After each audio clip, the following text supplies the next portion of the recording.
بسم اللہ الرحمن الرحیم۔ السلام علیکم۔ آج میں بیان کروں گا جنات و شیاطین کے متعلق اسلامی عقیدہ۔ شیطان کی ابتدا میں شیطان اللہ کی ہی عبادت کرتا تھا اور فرشتوں کے ساتھ آسمان پر رہتا تھا۔ جب اللہ نے اسے آدم علیہ السلام کو سجدہ کرنے کا حکم دیا تو اس نے اپنے رب کی نافرمانی کی اور تکبر کی وجہ سے انکار کیا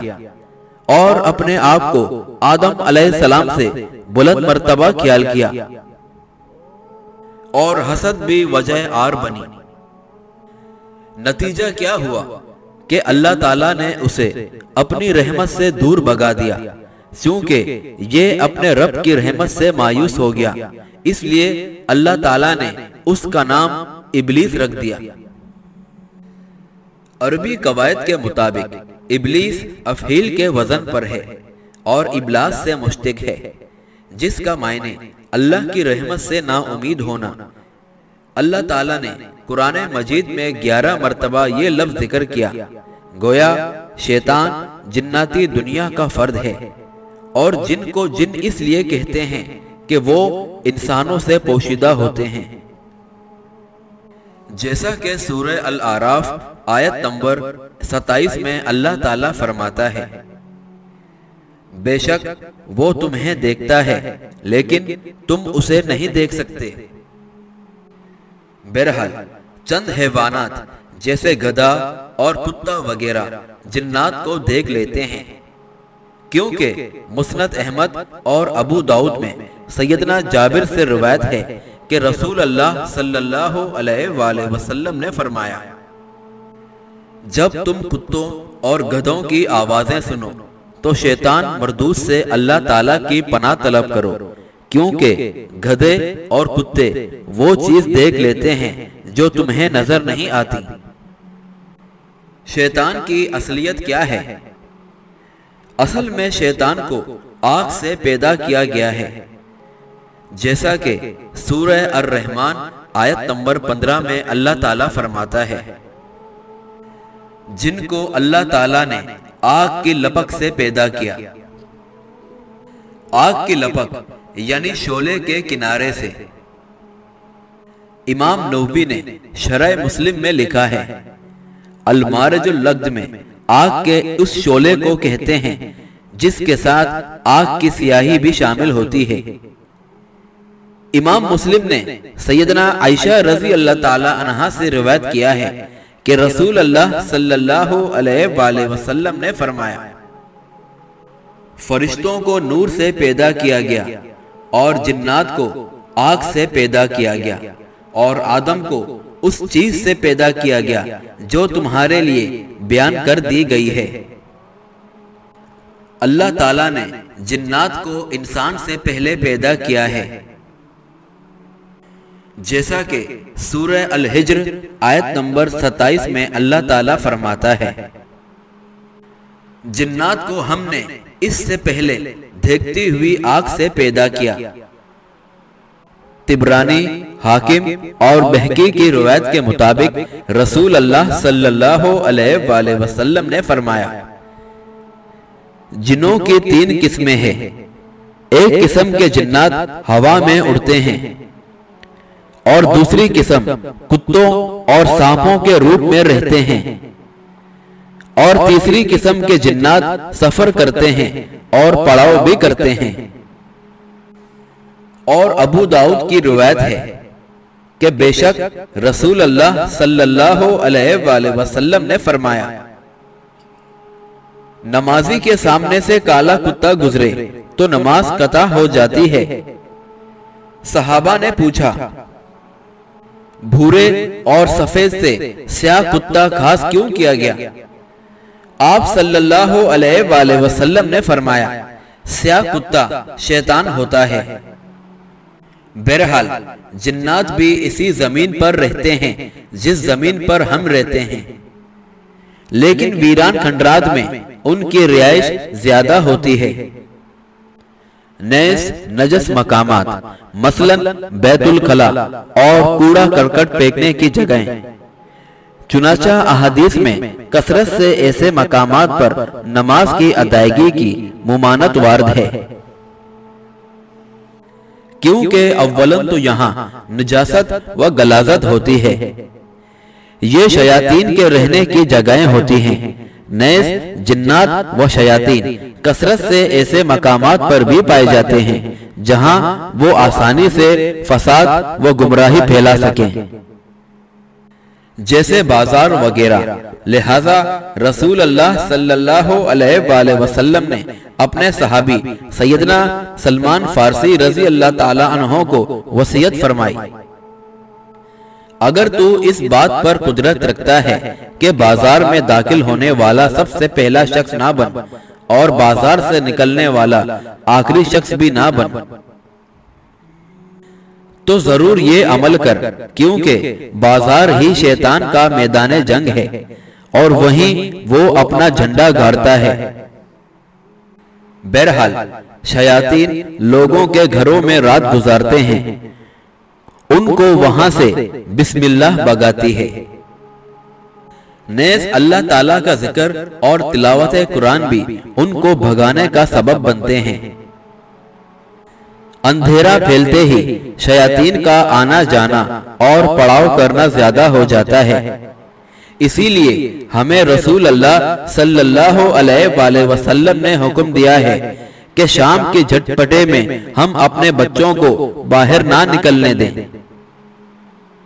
سیدنا جابر سے متفق علیہ حدیث مروی ہے کہ آپ صلی اللہ علیہ وآلہ وسلم نے فرمایا،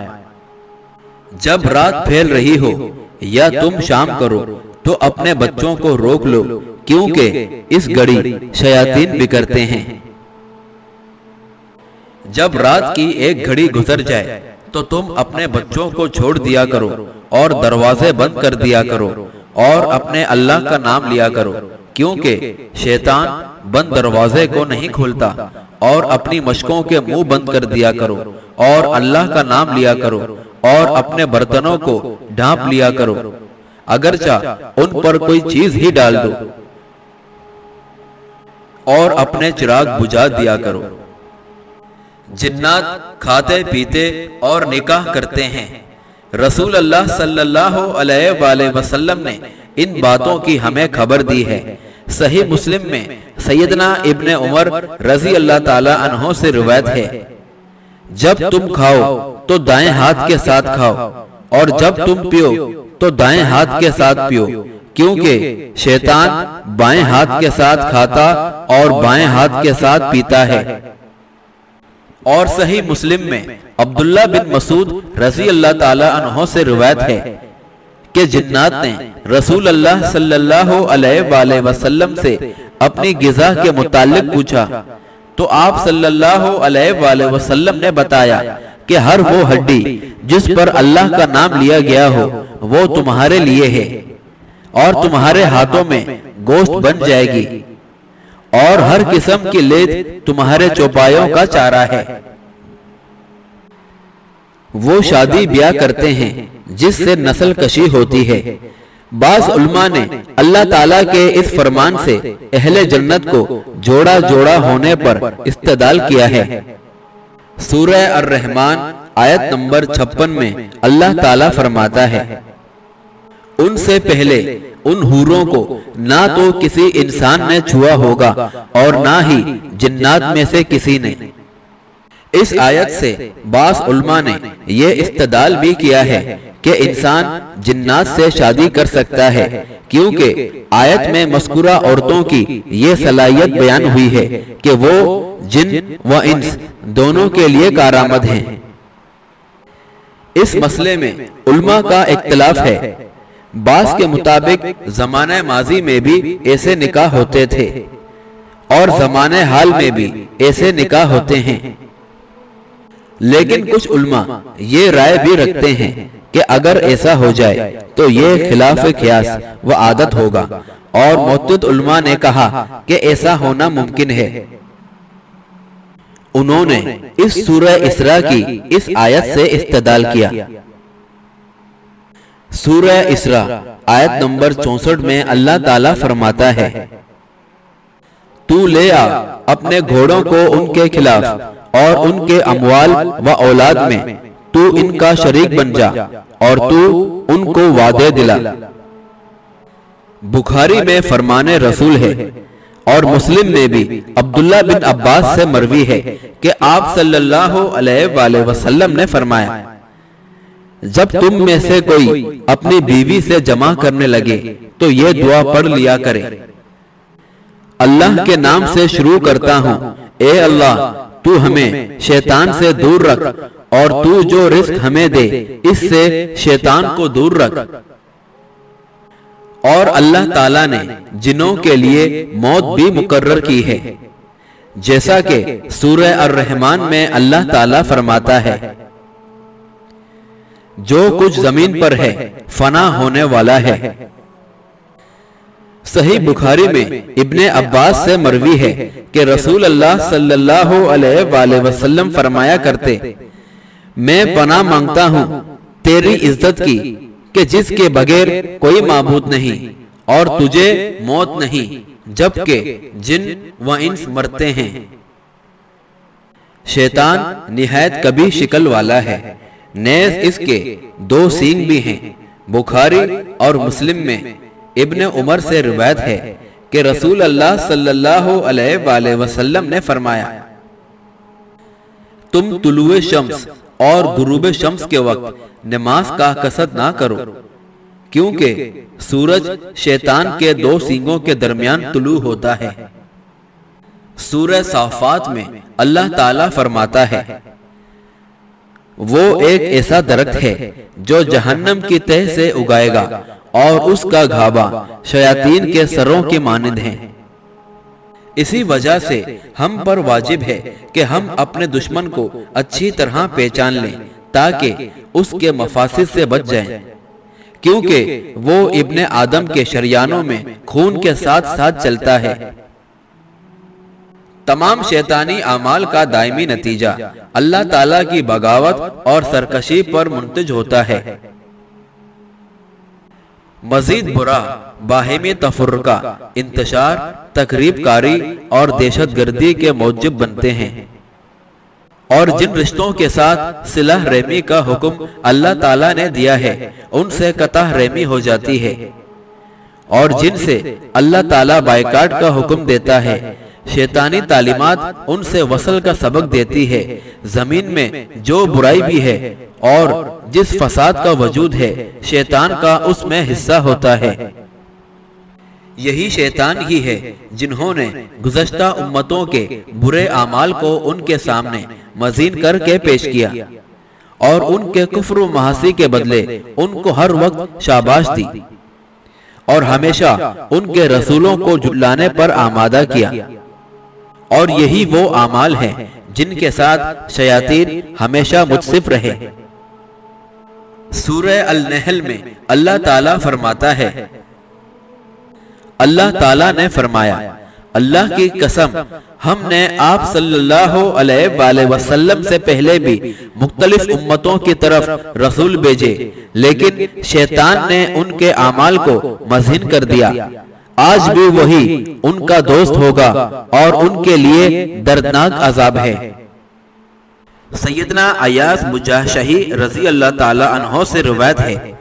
کہ ایک بار رسول اللہ صلی اللہ علیہ وآلہ وسلم نے خطبے کے دوران کہا،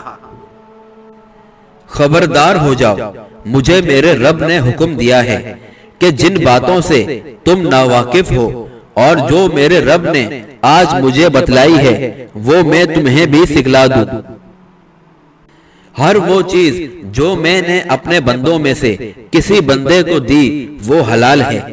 اور میں نے سارے بندے فطرت اسلام پر پیدا کیے، لیکن ان کے پاس شیطان آدم کے اور انہیں ان کے دین سے پھسلا دیا اور ان پر میری حلال کردہ چیزوں کو حرام کر دیا، اور شیطان نے ان کو یہ بھی حکم دیا کہ وہ میرے ساتھ شرک کریں